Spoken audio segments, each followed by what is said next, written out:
నమస్కారం. సుప్రభాత గంటారావానికి స్వాగతం. ముందుగా ప్రధానాంశాలు. కల్తీ నెయ్యి సరఫరాలో వైవి సుబ్బారెడ్డి పాత్రపై అనుమానం.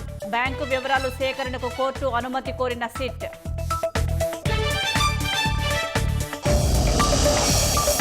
కొందరు ఎమ్మెల్యేల తీరుపై సీఎం చంద్రబాబు అసహనం. ప్రజా కార్యక్రమాలకు దూరంగా ఉండటంపై ఆగ్రహం.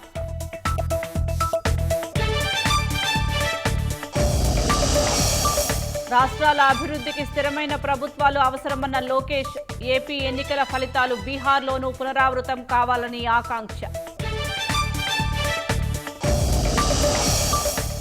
యూట్యూబ్ వీడియోలు చూసి విశాఖలో అత్తను చంపిన కోడలు భర్తకు చాడీలు చెబుతోందని కక్ష పెంచుకొని ఆపై హత్య. న్యాయ పరిభాషను సరళీకరించాలన్న ప్రధాని. చట్టం అందరికీ సులభంగా అర్థమయ్యేలా చూడాలని సూచన.